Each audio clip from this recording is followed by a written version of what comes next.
अस्सलाम वालेकुम जनाब, आप सब लोग कैसे हैं? खैरियत से? मेरी आवाज़ आप लोगों को क्लियर आ रही है? प्लीज़ काइंडली मुझे कंफर्म कर यस सर। दीजिए। ओके। अच्छा जनाब, कैसे हैं आप सब लोग? खैरियत से? सर अल्लाह का फजल करम है, आप सुने। अल्हम्दुलिल्लाह बिल्कुल ठीक ठाक। कट शॉर्ट, मैं जो है वो आप लोगों को ह्यूमन रिसोर्स मैनेजमेंट जो है वो इस सेमेस्टर के अंदर जो है I will be teaching you. मुझे अगर सब लोग अपना अपना माइक ओपन करके अपना इंट्रोडक्शन थोड़ा सा करा दें, लाइक व्हाट्स योर नेम और क्या एरिया ऑफ इंटरेस्ट है आपका, तो it will become easy for me कि मैं जो है वो आप लोग को अंडरस्टैंड कर सकूं। तो प्लीज़ अगर सब लोग मुझे अपने अपने थोड़ा थोड़ा इंट्रोडक्शन करा दें कि आपका क्या नाम है और आपका क्या एरिया ऑफ इंटरेस्ट है, तो फिर उसके बाद हम जो है वो अंडरस्टैंडिंग क्रिएट करके आगे की तरफ बढ़ सकें। जी, स्टार्ट फ्रॉम द। अस्सलाम वालेकुम सर। वालेकुम अस्सलाम। Jalal Ahmed Khan, interest sir in future finance. Jalal, आपकी आवाज़ बहुत ज़्यादा ब्रेक कर रही है बेटा।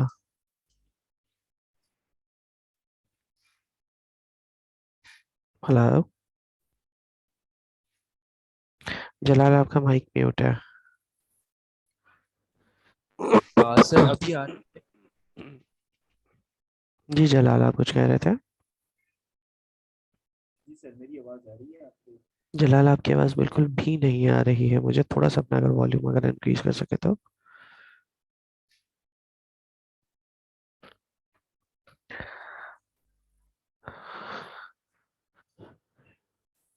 जी। एनीवन एल्स, और कोई अगर स्टार्ट करना चाहता है तो वो बिल्कुल स्टार्ट कर ले। Yes sir. Sir Arif, my name is Arif sir, और एरिया ऑफ इंटरेस्ट जो है फिलहाल फाइनेंस रखा है।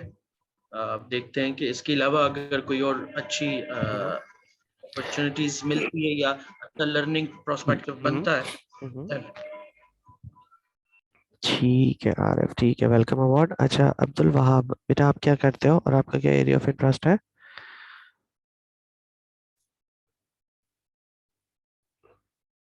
अब्दुल वहाब।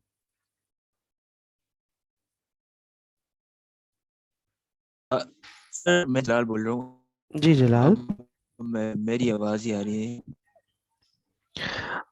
जलाल। जी सर, मेरा एरिया ऑफ इंटरेस्ट है फाइनेंस साइड। फाइनेंस, आपकी आवाज़ आ रही है। वहाब, मेरी आवाज़ कट रही है? मेरी आवाज़ आप लोगों को कट कट कर आ रही है? प्लीज़ काइंडली मुझे कंफर्म कर दो, क्योंकि मेरे पास तो आवाज़ क्लियर आ रही है।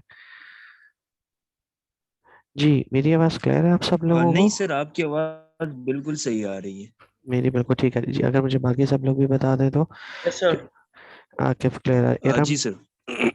इरम बेटा, मेरी आवाज़ क्लियर है आपके पास? इखलास, मानूर, हफ्सा। अस्सलाम वालेकुम सर। वालेकुम अस्सलाम। जी बेटा, मेरी मुझे एक दफ़ा आवाज़ कंफर्म कर दो। सर मेरा मेरा एरिया इरम, आपकी आवाज़ बहुत हल्की आ रही है बेटा। सर मैं ये कह रही थी मेरा एरिया ऑफ इंटरेस्ट फाइनेंस आपका एरिया ऑफ इंटरेस्ट, ठीक है। ओके जी। बाकी एक मिनट मेरे पास और भी। अच्छा, आप लोगों का सीआर कौन है? अगर काइंडली आप मुझे सबसे पहले ये कंफर्म कर दें, सीआर कौन है आपका? जलाल। जलाल आपका सीआर है? ओके ठीक है, सर जलाल अहमद खान। बिल्कुल ठीक ठाक। जलाल, यू आर द जी सर। CR, right? ऐसे ही है जलाल? जी सर। ओके ठीक है। अच्छा, मैं थोड़ा सा बैकग्राउंड दे दूं अपने बारे में और अपनी चीज़ों के बारे में थोड़ा सा मैं आपको बता दूं, ताकि आप लोग को अंडरस्टैंड करने के लिए चीज़ें जो है वो आसान हो। मेरा नाम उमैरुल्लाह खान है और मैं नेशनल बैंक ऑफ पाकिस्तान के अंदर होता हूँ। और मैं नेशनल बैंक ऑफ पाकिस्तान में फॉर द लास्ट 11 ईयर्स जो है वो I have been associated with it. जो मेरी बेसिक एक्सपर्टीज़ है वो ह्यूमन रिसोर्स मैनेजमेंट है, फाइनेंशियल एनालिसिस है और सप्लाई चेन मैनेजमेंट है। तो ये तीन एरियाज जो हैं जो कि मेरे एक्सपर्टीज़ के हैं। It's been more than 7 years almost कि मैं जो है वो यूनिवर्सिटीज़ के साथ, मुख्तलिफ यूनिवर्सिटीज़ के साथ मुख्तलिफ तरीक़ों से मुख्तलिफ चीज़ों के अंदर जो है वो एसोसिएट रहा हूँ, और अभी भी मैं एज विजिटिंग फैकल्टी बहुत सारी यूनिवर्सिटीज़ के अंदर जो है वो पढ़ा रहा हूँ। ये मेरा छोटा सा इंट्रोडक्शन है। अब हम चलते हैं डायरेक्टली अपने सब्जेक्ट के ऊपर, और सब्जेक्ट के ऊपर जाके हम आज सब्जेक्ट के बारे में ओवरव्यू ले लेते हैं कि हमारा सब्जेक्ट है क्या। ये बेसिकली हम ह्यूमन रिसोर्स मैनेजमेंट कैसे कहते हैं। तो में से किसी को कोई आइडिया है? अगर तुम में से कोई मुझे बता सकता है कि व्हाट इज ह्यूमन रिसोर्स होती क्या है और उसकी ऑर्गेनाइजेशन में क्या जरूरत है? जी एनीवन, तुम में से अगर कोई ये चीज बता सके तो। जी, what is human resource management? अस्सलाम वालेकुम सर। वालेकुम अस्सलाम। सर ये होती है एम्प्लॉय की परफॉर्मेंस को देखते हैं, पेरोल को मैनेज करते हैं, मोटिवेट करते हैं अपने एम्प्लॉयज़ को, क्योंकि एम्प्लॉयज़ हर कंपनी की एसेट होते हैं, तो उनका ध्यान रखते हैं कि वो किसी और मतलब पे जॉब स्विच करके कहीं और माइल ना हो जाए। ठीक है अफीफा बेटा। अच्छा, वन थिंग मैं आप लोगों से ये रिक्वेस्ट करना चाहूँगा कि प्लीज़ जब भी आप जो है वो आपको कोई भी बात करनी हो, आपको कोई भी चीज़ पूछना हो या आपको कुछ भी सजेस्ट करना हो या कोई भी रिस्पॉन्स देना हो, please you all need to raise your hands. Hand raise करने से आसानी हो जाएगी कि मुझे पता चल जाएगा कि किससे मुझे बात करनी है और किससे मुझे जो है यानी कि किसको क्या क्वेरी है, तो मैं उससे डायरेक्टली फिर जो है उससे पूछ लूँगा। तो इट विल बिकम ईजी मेरे लिए भी और आप लोगों के लिए भी कि हम उसको जो है उसी तरीके से अकॉर्डिंगली जो है वो एग्जीक्यूट कर सकें। ठीक है। अफीफा ने sorry what was the name, Afifa, okay. Afifa ने बहुत करेक्टली जो है वो हाईलाइट किया, बहुत करेक्टली एक्सप्लेन किया कि ह्यूमन रिसोर्स मैनेजमेंट होता क्या है। लेकिन ये ह्यूमन रिसोर्स मैनेजमेंट की जो चीज़ें आपने बताई, ये ह्यूमन रिसोर्स मैनेजमेंट का एक पोर्शन है, they are not the complete human resource management. तो एनी वन ऑफ यू, आप में से कोई मुझे बता सकता है कि इसके मजीद फर्दर आगे और क्या है ह्यूमन रिसोर्स मैनेजमेंट, या और क्या इसमें मजीद आप ऐड कर सकते हैं ह्यूमन रिसोर्स मैनेजमेंट के अंदर? जी, आप में से कोई बता सकता है?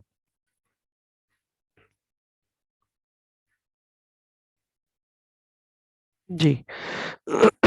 कि what else is included in this thing, like हम एक ह्यूमन रिसोर्स मैनेजमेंट का नाम ले रहे हैं कि जी ह्यूमन रिसोर्स मैनेजमेंट है। सवाल ये है कि ह्यूमन रिसोर्स मैनेजमेंट है क्या? लाइक ठीक है, सही है कि एक हमने बात कर ली कि जी ह्यूमन रिसोर्स मैनेजमेंट वो है जो कि लोगों के बारे में डील करता है, जो कि ऑर्गेनाइजेशन के लोगों को डील करके उनके लिहाज से जो है वो उनको लेके चल रहा होता है और उनकी तमाम चीज़ों को जो है वो टेकअप कर रहा होता है। इसके अलावा और आपको क्या लगता है कि ह्यूमन रिसोर्स मैनेजमेंट में चीज़ें इंक्लूड होंगी? जी। एनीवन एल्स, किसी का और कोई नजरिया इस बारे में? जी अफीफा। सर हमने लास्ट सेमेस्टर में पढ़ा था, एक सब्जेक्ट एक कोर्स था जिसमें हमने ह्यूमन के इमोशंस के बारे में पढ़ा था। ठीक है, सब्जेक्ट कौन सा था आपका? ह्यूमन रिसोर्सेज ही था, लेकिन वो मैनेजमेंट उसके साथ नहीं था। सिंपल ह्यूमन रिसोर्सेज था। जी। ओके ठीक है। अच्छा देखो, जी आरिफ कुछ कहना चाह रहे हो बेटा?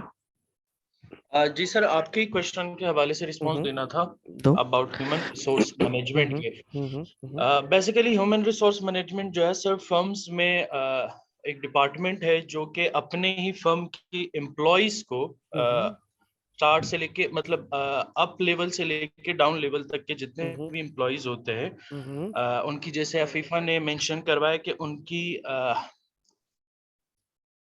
वर्किंग को देखकर या उनके रिस्पॉन्सेज को देखकर उनकी जो है ना वर्किंग सॉरी उनकी जो सैलरीज हैं या जो भी प्रमोशंस वगैरह हैं उनको वो टेक केयर करते हैं।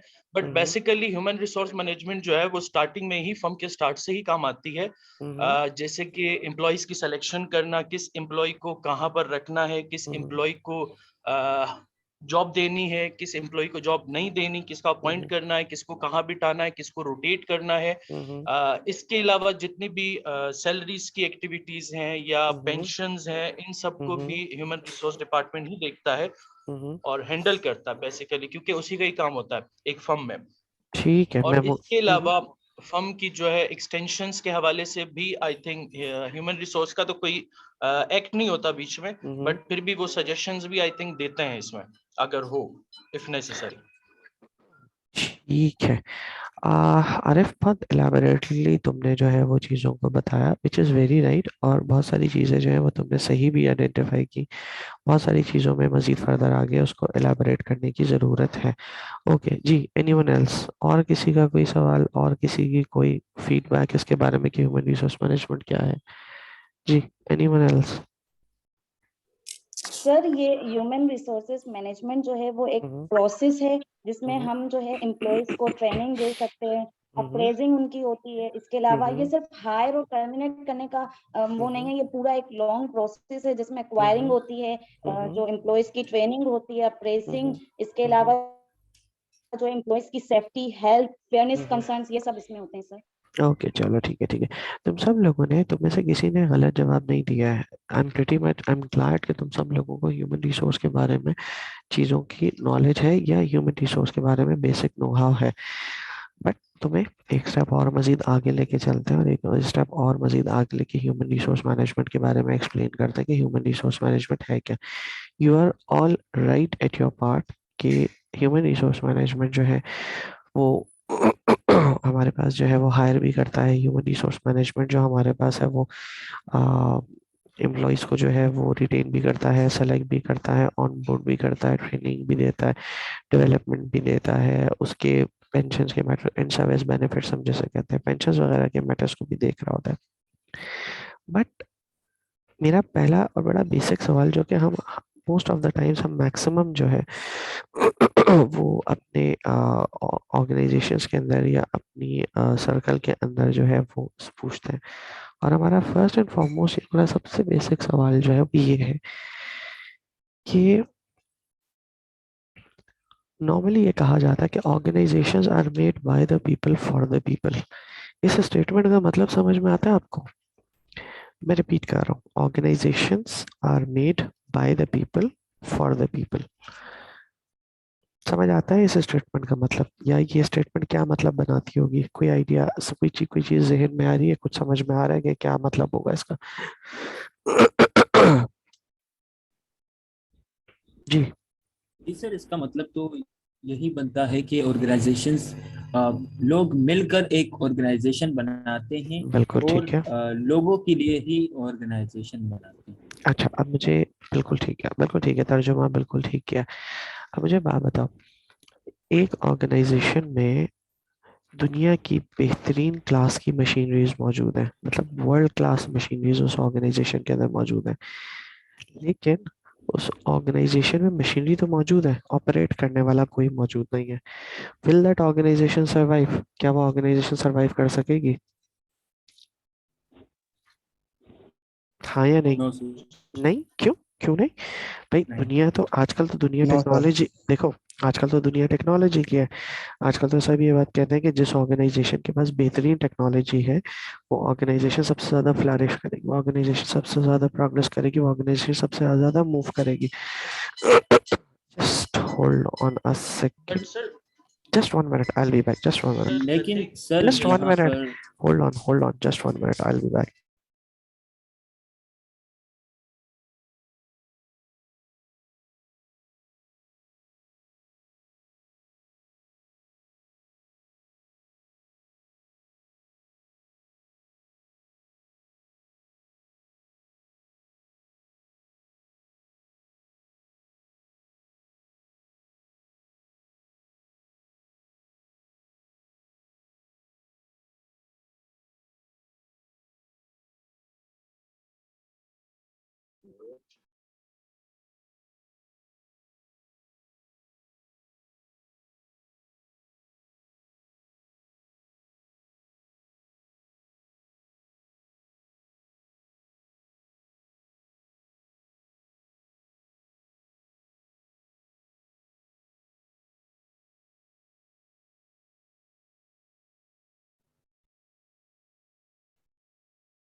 ओके जी, sorry, I had an urgent call. जी बताइए, सॉरी, आप लोग कुछ कह रहे थे। जी, तो मेरा सवाल ये है कि ऑर्गेनाइजेशन के अंदर बेहतरीन टेक्नोलॉजी मौजूद है, ऑर्गेनाइजेशन में हर चीज़, मतलब सारी की सारी अभी टेक्नोलॉजी, सारी की सारी एडवांसमेंट मौजूद है, लेकिन लोग मौजूद नहीं है। तो क्या ऐसी ऑर्गेनाइजेशन सरवाइव करेगी, या क्या ऐसी ऑर्गेनाइजेशन लॉन्ग रन के अंदर अच्छा प्रॉफिट या अच्छा बिजनेस एक्वायर कर सकती है? जी। जी सर, मैं इस हवाले से हम्म, कहो कहो। इस तरीके से मिसाल दे सकता हूँ कि हम्म, अगर हम लोग आजकल देख लें ईआरपी सॉफ्टवेयर बिल्कुल ठीक है। हम्म, कर रहे हैं, एचआर भी उसमें चल रहा है, सब कुछ अकाउंट सब कुछ, हम्म, लेकिन अगर उसको ऑपरेट करने वाला कोई नहीं है हम्म। तो वो खुद ब खुद तो नहीं कर सकता। हाँ, इन फ्यूचर। एक मिनट, एक मिनट, एक मिनट, एक मिनट, मेरी बात सुनो, मेरी बात सुनो। आप मुझे कह रहे हो खुद से ऑपरेट नहीं कर सकता? जो इस वक्त जो आर्टिफिशियल इंटेलिजेंस का जो कॉन्सेप्ट, या आर्टिफिशियल इंटेलिजेंस की जो चीजें चल रही हैं, उसमें तो सेल्फ ऑपरेशन का भी ऑप्शन मौजूद है। लाइक, आपको पता है कि असेंबली लाइन प्रोडक्शन होनी है, असेंबली लाइन प्रोडक्शन में आपको ये मालूम है कि प्रोडक्ट किस तरीके से बनना है, तो आप वहाँ पे आर्टिफिशियल मशीनरीज लगाते हैं, वो आर्टिफिशियल सेंस करती हैं, सेंस करके वो खुद उसको जो है प्रोग्रेस करती हैं, जो जो उसका असेंबली लाइन प्रोडक्शन है वो अपनी उसको कंटिन्यू करती हैं, error free, hassle free, minimum time के अंदर मैक्सिमम प्रोडक्शन। आर्टिफिशियल इंटेलिजेंस से ये तो चीज़ें पॉसिबल हैं, और ये प्रैक्टिकली हो रही हैं। चाहे पेस्टिसाइड्स की बात करें, चाहे आप मास प्रोडक्शन की बात करें, चाहे आप बैचेस की बात करें, चाहे आप सर्विसेज की बात करें। सर्विसेज में तुम सारे के सारे जो कॉल सेंटर्स के ऊपर कॉल करते हो, तो कॉल सेंटर में तो ऑटोमेटिक रिस्पॉन्स मशीन्स लग गई है, जो कि आपको ऑप्शन, आप ऑप्शन सेलेक्ट करते चले जाओ, और वो ऑप्शंस के अगेंस्ट में आपको जो है वो गाइड करता चला जाएगा। तो इट इज गेटिंग इजी। लेकिन मेरा सवाल यह है कि क्या इस ऐसी ऑर्गेनाइजेशंस विदाउट ह्यूमंस ज्यादा टाइम के लिए लॉन्ग रन में सरवाइव कर सकती है, नहीं कर सकती? जी। हाँ या ना, सिंपल सा एक जवाब। जी जलाल, हाँ या ना? सर मैं तो ना अभी भी कहूँगा। ना करेंगे, बिल्कुल ठीक है। आरिफ, हाँ या ना? No sir. नो, ठीक है। एंड वो इसलिए छोड़ दो, छोड़ दो, रिलायंस छोड़ दो, छोड़ उसमें। दो, छोड़ दो, ठीक है वो हम सर। उसको बाद में लेते हैं। जी। अदीबा, हाँ या ना? अदीबा, यस या नो?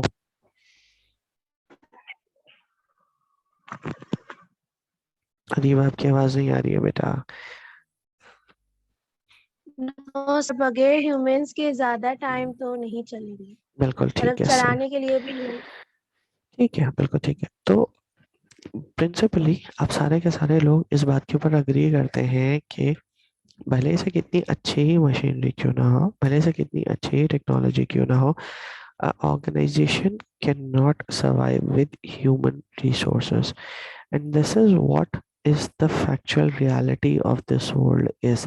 इस दुनिया के अंदर हम कितनी ही टेक्नोलॉजी क्यों ना ले आए, इस दुनिया के सिस्टम्स के अंदर हम कितनी ही एडवांसमेंट क्यों ना ले आए, इस दुनिया के अंदर हम कितनी ही वर्ल्ड क्लास सिस्टम्स को क्यों ना अडॉप्ट कर लें, but we can not replace it with humans. हम लोगों को मशीन और टेक्नोलॉजी से रिप्लेस नहीं कर सकते। हैविंग सेड दैट, आप कोई भी कंडीशन उठा के देख लो, आप कोई भी इन्वायरमेंट उठा के देख लो, आप कोई भी सर्कमस्टांसेस उठा के देख लो, यस, आर्टिफिशियल इंटेलिजेंस बिल्कुल आ गई है, बिल्कुल ठीक है। लेकिन आर्टिफिशियल इंटेलिजेंस को चलाने के लिए, अपडेट करने के लिए, क्रिएट करने के लिए, मेंटेन रखने के लिए, एरर फ्री रखने के लिए, you need humans to work on.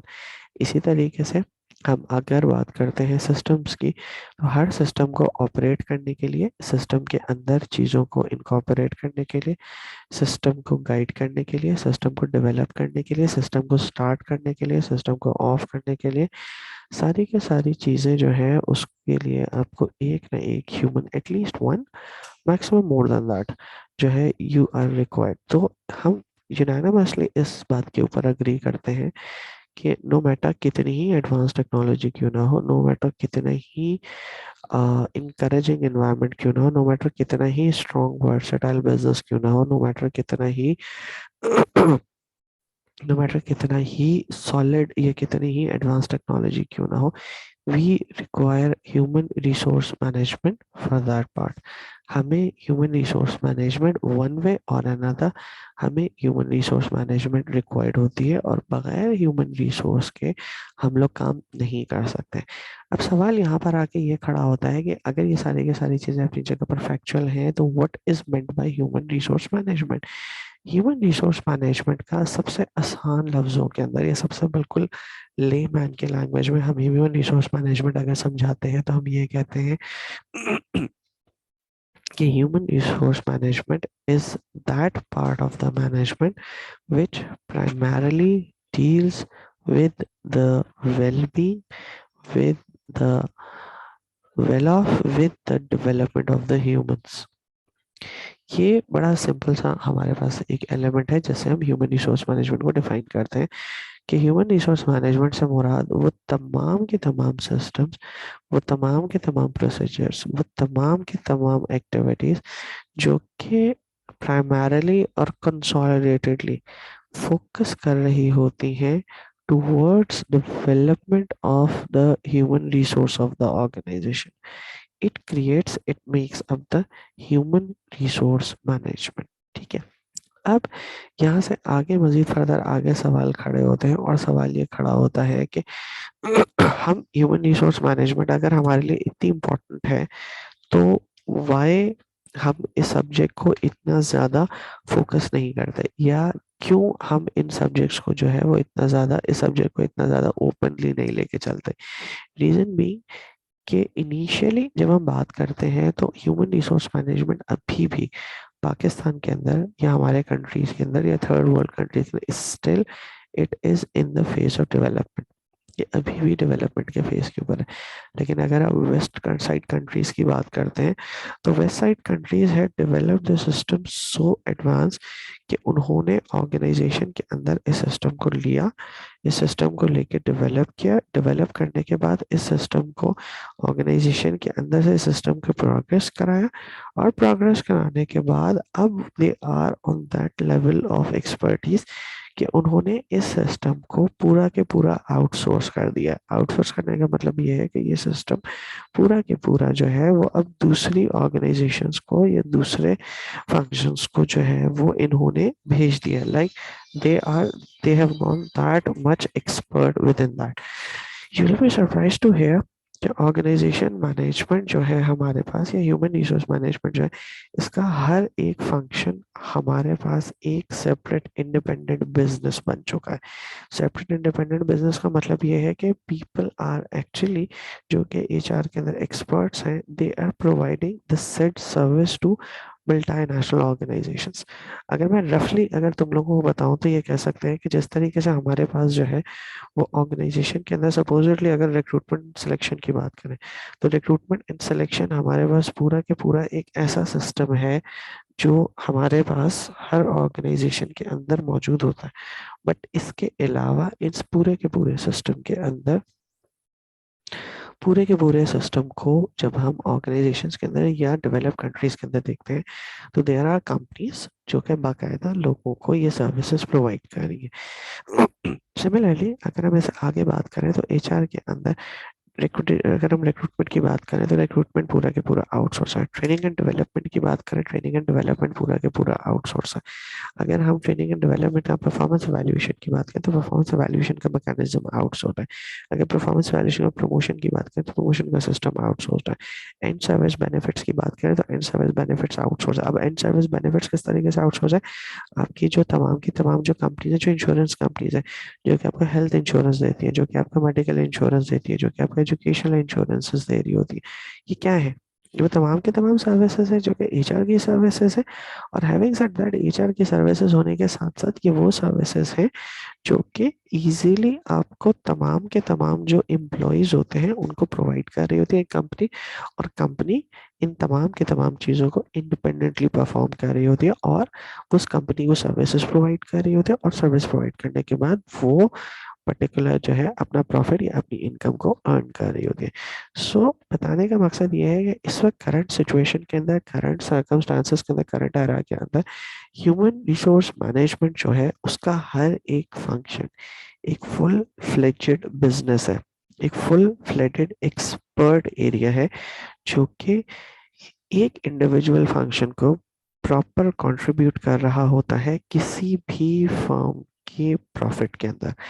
तो हम ट्रेडिशनली ये बात कहते थे, अब हम मजीद फर्दर आगे, मैं अपनी बात को मजीद फर्दर आगे लेके चलता हूँ। मैं कहता हूँ कि इनिशियली हम ये बात कहते थे कि जी ह्यूमन रिसोर्स मैनेजमेंट जो है हमारे पास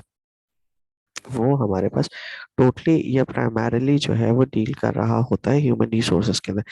अब हम ये बात कहते हैं करंट सिनेरियो के अंदर हम ये बात कहते हैं कि human resource management is that part of the organisation जो कि ह्यूमंस की डेवलप करती है, किसके लिए?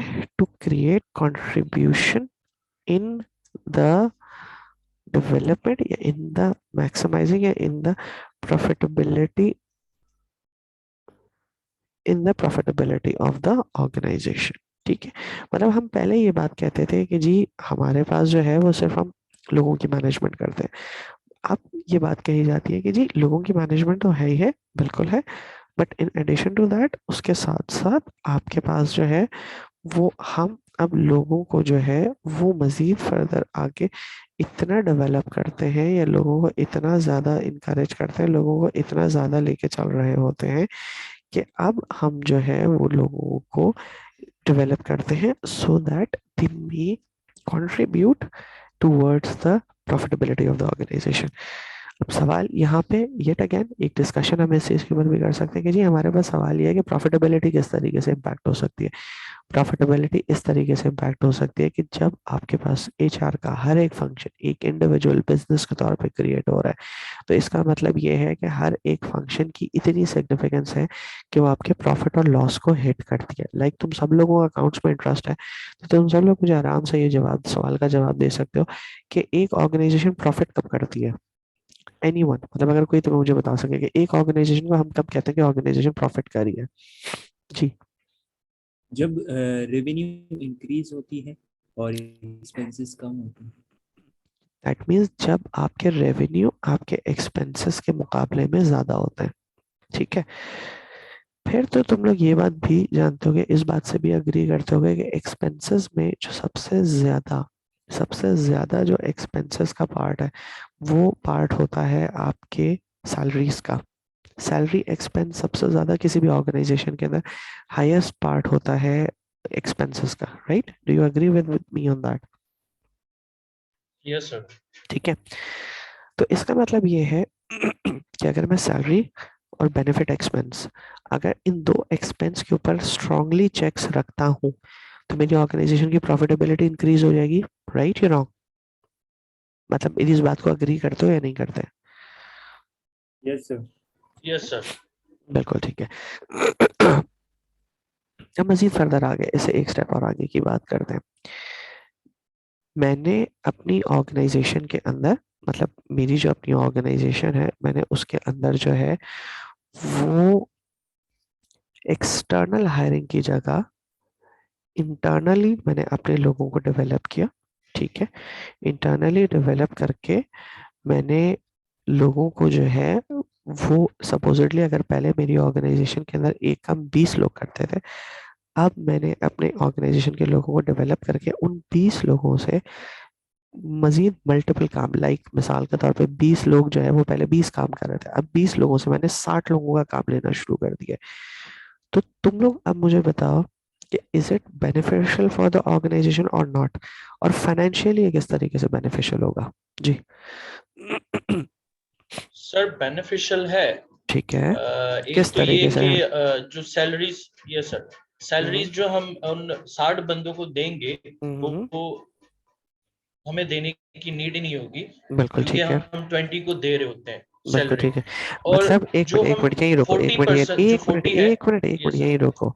मतलब तुम ये कह रहे हो कि ह्यूमन रिसोर्स मैनेजमेंट ने 20 लोगों को ट्रेन करके 60 लोगों का काम करवा रही है, एक बात। दूसरी बात यह है कि 20 लोगों की ट्रेनिंग ने 40 लोगों की मंथली कॉस्ट को बचा लिया है। राइट या रॉन्ग?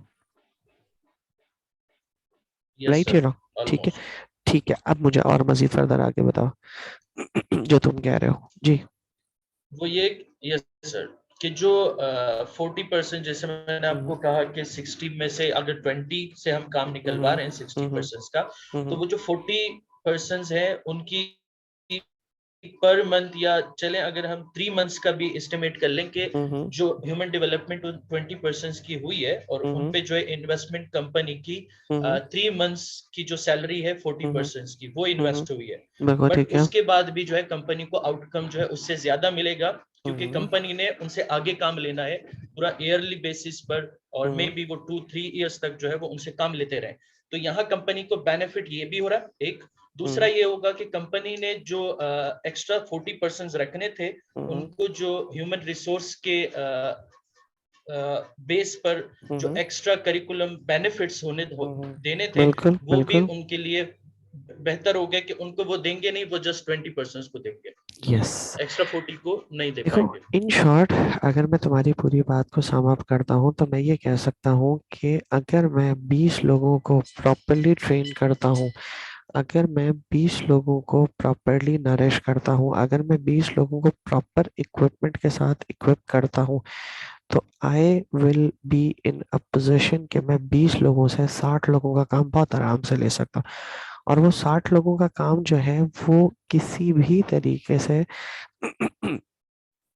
कम नहीं होगा, बल्कि वो 60 लोगों का काम ज्यादा ही होगा। रीजन भी क्यों 60 लोगों का काम ज्यादा होगा, क्योंकि मुझे ऑर्गेनाइजेशन एक्सपेंड करने की जरूरत नहीं है, मुझे ऑर्गेनाइजेशन के अंदर मजीद फर्दर लोगों को लाने की जरूरत नहीं है। मींस मेरा एडमिनिस्ट्रेटिव एक्सपेंस खत्म हो गया, ठीक है, मेरा एडमिनिस्ट्रेटिव एक्सपेंस कम हो गया, मेरा लोगों की जो मंथली सैलरी के हेड के अंदर मुझे लोगों को सैलरीज देनी है वो मेरी कम हो गई। तीसरी बात, डेवलपमेंट की बेसिस के ऊपर या डेवलपमेंट करने से मुझे फ़ायदा ये हुआ कि मेरे पास तमाम के तमाम जितने लोग मौजूद हैं, मुझे सिर्फ 20 लोगों की वेलबींग को देखना है, ठीक है, सैलरी 20 लोगों को देनी है, एंड सर्विस बेनिफिट्स 20 लोगों को देना है, लेकिन मेरी प्रॉफिटेबिलिटी कितनी हो रही है, मेरी प्रॉफिटेबिलिटी 60 टाइम्स हो रही है। Do you agree with me और नॉट? मतलब मेरी इस बात, ये बात तो मैं समझ में आती है कि मतलब ये यस, चीज इस तरीके से हो रही है। तो दिस इज एक्चुअली बिल्कुल। ओके, ठीक है, अफीफा। बट इस तरह तो एम्प्लॉयज भाग जाएंगे, क्यों एम्प्लॉयज क्यों भागेंगे अफीफा? मुझे एक बात बताओ, अफीफा माइक ओपन करो बेटा जरा। अफीफा जी बेटा, बेटा मुझे एक बात बताओ, एम्प्लॉयज क्यों भागेंगे?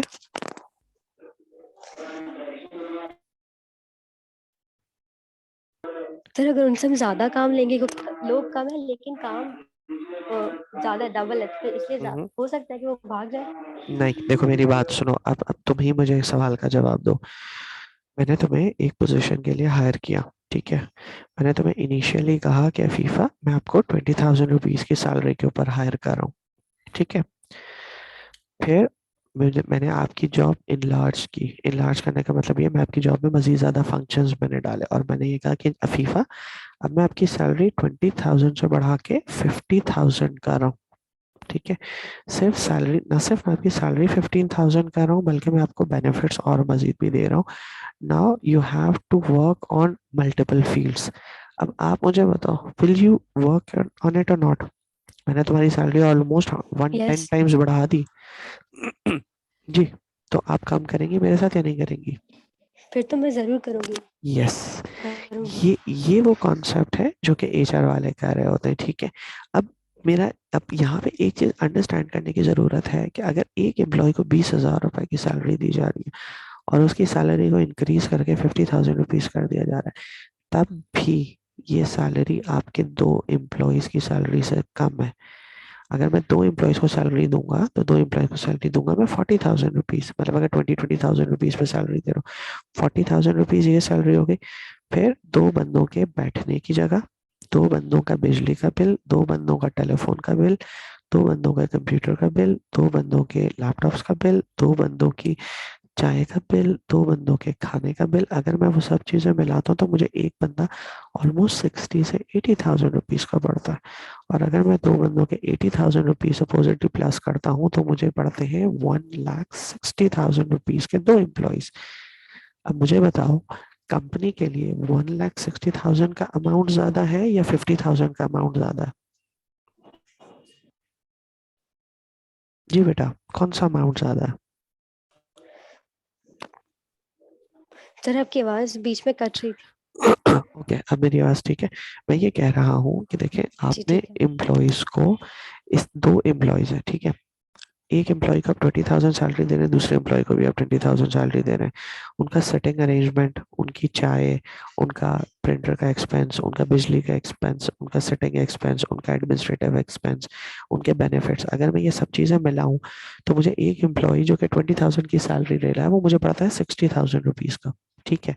और अगर 2 एम्प्लॉयज हो तो 60,000 का मतलब ये 120,000, 1,20,000 के 2 एम्प्लॉयज पड़े। तो मुझे बताओ 1,20,000 का एक्सपेंस ज्यादा है या 50,000 का एक्सपेंस ज्यादा है?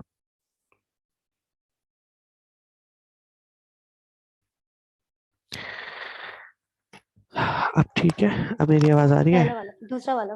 दूसरा वाला, ठीक है, तो दैट मीन्स जी जी अब आ 50,000 रही है। मुझे तब भी कम पड़ेगा, ठीक है। तो this is how it works. मैं अभी की क्लास एंड कर रहा हूँ, नेक्स्ट सेशन में ओपन करूंगा, तो आप सारे के सारे नेक्स्ट सेशन में ज्वाइन कर लो, फिर हम इस डिस्कशन को वहीं से कंटिन्यू करते हैं।